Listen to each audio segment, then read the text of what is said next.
जिस प्रकार डॉलर का प्रभुत्व पूरी दुनिया के देशों पर है, उसी प्रकार अमेरिका देश का प्रभुत्व भी पूरी दुनिया के सभी देशों पर है।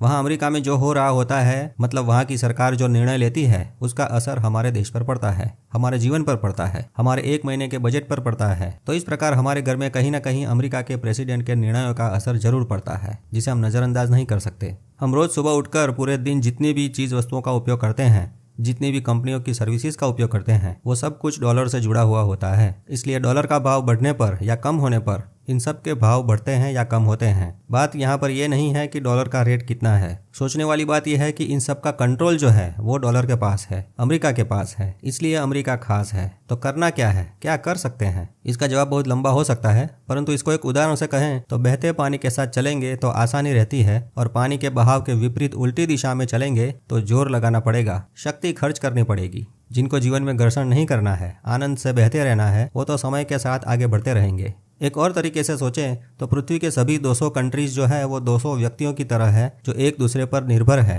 दुनिया में जितने देश हैं उनकी सरहदें अलग है और सरकारें अलग अलग है। यूं कहें सिर्फ भौगोलिक क्षेत्र अलग अलग है, परंतु ज्यादातर कंट्रोल तो उस अमेरिकी डॉलर का दिखता है, क्योंकि कोई एक देश में सभी चीज वस्तुएं और सर्विसेज नहीं मिलती। सभी देशों को एक दूसरे से अपनी अपनी जरूरतों के हिसाब से चीज वस्तुओं का आदान प्रदान करना पड़ता है। एक देश में पेट्रोल ज्यादा बनता है तो दूसरे देश में गेहूं, चावल और मेडिसिन ज्यादा बनती है। ऐसे दो देश आपस में गेहूं, चावल, दवाइयां और पेट्रोल की लेन देन तो करते हैं, परंतु बीच में करेंसी के तौर पर डॉलर का उपयोग होता है। इसलिए दोनों देशों को अपनी तिजोरी में पहले डॉलर रखने पड़ते हैं। डॉलर खरीदने के लिए पहले अमेरिका को पैसा देना पड़ता है, उसके बदले में डॉलर लेना होता है। अब डॉलर का भाव तो अमेरिका की सरकार के निर्णयों से तय होता है। उम्मीद है आप समझ रहे हैं कि हमारे जीवन में डॉलर का भाव और उसका असर प्रत्यक्ष नहीं तो परोक्ष रूप से जरूर होता है। अब अमेरिका के नीति नियमों से पूरी दुनिया के फाइनेंशियल सिस्टम पर अगर प्रभाव होता है तो क्या दूसरा कोई रास्ता ही नहीं है? क्या विश्व के सभी देश डॉलर के बदले में कोई दूसरी करेंसी इस्तेमाल नहीं कर सकते, बना नहीं सकते? इसका जवाब है ना, नहीं। कोई अकेला एक देश ये नहीं कर सकता। डॉलर से अलग होकर विकास नहीं कर सकते।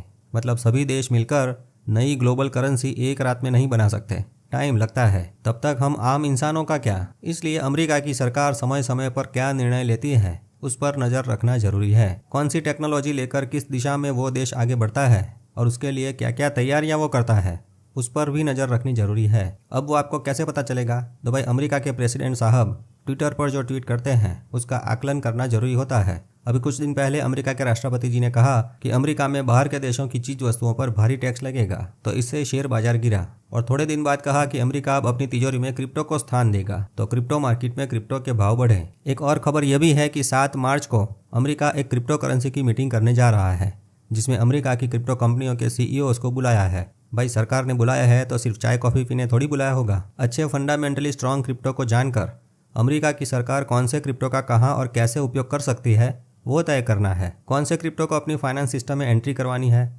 कौन सा क्रिप्टो सरकारी तिजोरी में रखना है, कौन से क्रिप्टो की ब्लॉकचेन पर इकोसिस्टम बन सकती है, कौन सा क्रिप्टो केवाईसी वाला है। ऐसे बहुत सारे मुद्दों पर चर्चाएं होगी। और भविष्य में अमेरिका को क्रिप्टो की दुनिया में किस प्रकार पावरफुल बनाना है उस पर भी विचार होगा। आज फिएट करेंसी में डॉलर पावरफुल है, तो क्रिप्टो में कौन सी करेंसी को पावरफुल बनाना है उस पर तैयारियां शुरू हो चुकी है। ये इसलिए जानना जरूरी है क्योंकि हमको भी संपत्ति बढ़ानी है। पहले संपत्ति बनानी है और उसको बढ़ानी है।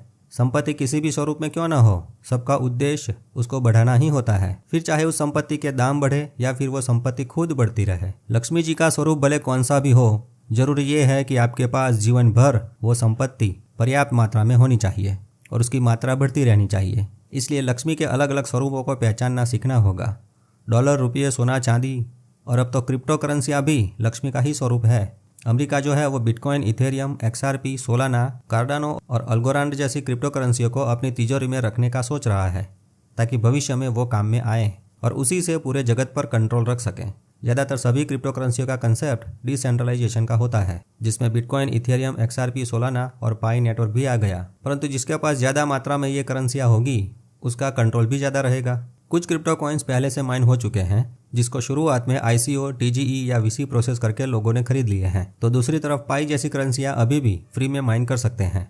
बिटकॉइन और इथेरियम बनाना अब आम आदमी के बस की बात नहीं। अल्गोरांड की बात करें तो अल्गोरांड ब्लॉकचेन आज तक डाउन नहीं हुई, ना ही उसका कोई फोर्क बना है, परंतु इसका ICO हो चुका है और अभी $0.26 का रेट है। डोनाल्ड ट्रंप की ट्वीट में सबसे पहले जो नाम था वो XRP का था। XRP क्रिप्टो कॉइन अभी $2-3 में मिल रहा है। कोर्ट में उसका केस खत्म होने पर इस XRPL ब्लॉकचेन को अमेरिका अपनी फाइनेंशियल सिस्टम में, मतलब बैंकों के फ्रेमवर्क में, स्ट्रक्चर में जोड़ना चाहता है। बैंकों की सिस्टम में ब्लॉकचेन सिस्टम का उपयोग करना चाहता है। देखते हैं कौन सी ब्लॉकचेन सबसे पहले बैंकों में आएगी। अगर XRPL ब्लॉकचेन का उपयोग शुरू हुआ तो XRP की प्राइस बढ़ेगी। अब पाई की बात करें तो पाई अभी भी पूरी तरह से डिसेंट्रलाइज नहीं है, क्योंकि कंट्रोल अभी भी पाई कोर टीम के पास है। पाई नेटवर्क के 41 सुपर नोड अभी चल रहे हैं, जिसमें से 2 सुपर नोड पाई की कोर टीम के हैं। इस लिस्ट में देख सकते हैं कि कौन सी कंट्री में पाई के सुपर नोड हैं। जबरदस्त कंप्यूटिंग पावर और स्ट्रॉन्ग इंटरनेट बैंडविड्थ, वो भी नॉन स्टॉप सर्विस देने वाली कंपनियों के नाम देख सकते हैं। डिजिटल ओशन, गूगल, अमेजॉन और अलीबाबा जैसी कंपनियों की क्लाउड सर्विसेज में पाई के सुपर नोड चल रहे हैं। पाई की प्राइस की बात करें तो लिस्ट होने से पहले पाई की IOU प्राइस $50 से $60 की दिखती थी, परंतु 20 फरवरी को लॉन्च होने पर पाई की प्राइस $2 की दिखी। ये एक विसंगतता जरूर है, लेकिन कॉइन मार्केट कैप पर पाई अचानक से 11वें नंबर पर आ चुका है। ये देखकर एक पॉजिटिव माहौल जरूर बना है। भाई इतने सारे क्रिप्टो में पाई सीधा 11वें नंबर पर आ गया, ये कैसे हुआ? आगे बात करते हैं। पाई नेटवर्क ने एक्सचेंजों के लिए पहले KYB पास करना रखा है। अब तक ऐसा देखा गया है कि अगर किसी क्रिप्टो प्रोजेक्ट को अपना कॉइन किसी एक्सचेंज पर लिस्ट करवाना होता था तो उसको एक्सचेंजों को पेमेंट करना पड़ता था। पाई ने उल्टा काम किया, ये पारंपरिक मॉडल को उलट दिया। एक प्रकार से सेंट्रलाइज कंट्रोल का ये तरीका कम्युनिटी को सही लगता है। कुछ लोगों का मानना है कि ओपन मेननेट आने के बावजूद पाई नेटवर्क अभी भी काफ़ी हद तक सेंट्रलाइज्ड है, क्योंकि एक्सचेंज पर पाई खरीदने वाले अगर पाई को दूसरी करेंसी में कन्वर्ट नहीं कर सकते या दूसरे किसी वॉलेट में नहीं ले जा सकते तो इसको अभी पूर्ण तरह से डिसेंट्रलाइज्ड सिस्टम नहीं कह सकते। ये बात भी सही है, परंतु यही फीचर पाई में खास है, क्योंकि चोर अगर आपके पाई चोरी करके कहीं पर भी जाता है तो वह पकड़ा जाएगा। ये इथेरियम की नहीं कि करोड़ों के इथेरियम चोरी कर लिए और अभी भी चोर पकड़ा नहीं गया। अभी तो नजरें अमेरिका में होने वाली क्रिप्टो समिट पर है। देखते हैं कौन कौन सी ब्लॉकचेन को अमेरिका अपनी इकोसिस्टम में इंटीग्रेट करता है। पाई की कम्युनिटी की नजरें भी ये मीटिंग पर रहेगी। पाई के टीम लीडर्स का मानना है कि पाई जैसी असाधारण क्रिप्टो करेंसी के बारे में डोनाल्ड ट्रंप किसी भी तरीके से अभी पाई का नाम नहीं लेंगे। अभी पाई को क्रिप्टो स्ट्रेटेजिक रिजर्व के रूप में यूं ही नहीं बताएंगे। भाई सोशल मीडिया में और दुनिया में पाई नाम का इतना बोलबाला होने के बावजूद भी वहाँ अमेरिका में गवर्नमेंट का कोई भी ऑफिसर पाई नेटवर्क का उल्लेख क्यों नहीं कर रहा है? पाई तो अमेरिका की सिलिकॉन वैली में स्थित सबसे बड़ा made in USA crypto project है, जो अमेरिका की स्टैनफोर्ड यूनिवर्सिटी से पैदा हुआ है। पाई ने ओपन नेटवर्क तक पहुंचने के लिए आवश्यक सभी कानूनी कार्य पूरे भी कर दिए हैं। इस पाई को अनदेखा नहीं किया जा सकता। फिर भी अमेरिका पाई के बारे में जानबूझकर चुप है और पाई का नाम नहीं ले रहा है। अमेरिका का कोई मीडिया भी पाई जैसे सबसे बड़े क्रिप्टो प्रोजेक्ट के कानूनी कार्य के बारे में कोई जानकारी लीक नहीं कर रहा है। हो सकता है अमेरिका की तरफ से पाई के बारे में कोई महत्वपूर्ण अनाउंसमेंट होगा, कुछ कह नहीं सकते रे। अभी तो पाई की कम्युनिटी भी पाई की इकोसिस्टम की DApps का इंतजार कर रही है। कम्युनिटी में एक तरफ GCV को मानने वाले पायोनियर हैं तो दूसरी तरफ GCV को न मानने वाले पायोनियर्स भी हैं। कनाडा की मिस डोरिस जिन और फिलीपाइंस की मिस लुमारी पाई नेटवर्क के ग्रुप के टीम लीडर्स हैं जो GCV मूवमेंट चलाते हैं। इंडिया में GCV के लिए कई लीडर्स को चुनते हैं, उनमें से एक संदीप सिंह जी है। इनको सेंट्रल यूपी का GCV एम्बेसडर बनाया है, एक सर्टिफिकेट भी दिया है। संदीप जी का मानना है कि 14 मार्च को पाई इकोसिस्टम की जो भी एप्स लॉन्च होगी उसमें 1 पाई की GCV प्राइस होगी। अब इसे एंटी GCV वाले गुस्सा होंगे। अरे भाई ऐसा होता है क्या? 1 पाई की $3 लाख वाली कीमत क्या कभी कोई ऐप में पहले से फिट कर सकते हैं क्या? तो फिर एक्सचेंज पर जो पाई की $2 की कीमत देखने को मिलती है उसका क्या? तो भाई लोग आपस में पंगा नहीं लेने का, थोड़ा टाइम और वेट करने का। वो क्या है, जो भी सीन है वो 14 मार्च को देखने को मिल जाएगा। अभी तो पाई का धूमधाम से माइनिंग करने का, बोले तो खटाखट पाई बनाने का।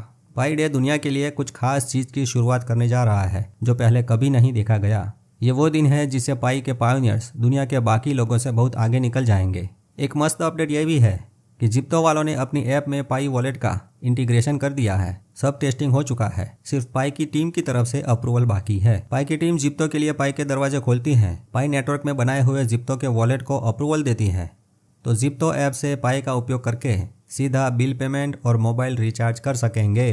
है ना मस्त अपडेट। मित्रों लास्ट में यही कहना है, इस मार्च महीने में अमेरिका में क्रिप्टो इंडस्ट्री के लिए बहुत कुछ होने जा रहा है। 6 मार्च को टोकनाइज्ड एसेट और स्टेबल कॉइन पर चर्चा विचारणा होगी। 7 मार्च को व्हाइट हाउस में डोनाल्ड ट्रंप की क्रिप्टो मीटिंग होगी। 10 से 14 मार्च को सीनेट बैंकिंग समिति का स्टेबल कॉइन बिल पर वोटिंग होगा और 21 मार्च को SEC अपना पहला क्रिप्टो राउंड टेबल मीटिंग करेगा। तो हे पायोनियरों, अमेरिका पर नज़र बनाए रखें, काम धंधा करते करते क्रिप्टो पर अपना स्टडी और रिसर्च करते रहें। साथ में पाई की माइनिंग भी चालू रखें। पाई को छोड़ना नहीं है, क्योंकि यहाँ हर चीज आपको पाई से विचलित कर सकती है। यहाँ तक कि खुद पाई भी आपको आपके वॉलेट के पाई से अलग कर सकता है। तो तब तक पाई को न छोड़े जब तक आपकी मनचाही कीमत देखने को ना मिले। और वो कीमत एक दिन जरूर आएगी जब पाई क्रिप्टो लक्ष्मी अपना चमत्कार दिखाएगी। तो बोलो क्रिप्टो लक्ष्मी देवी पाई की जय।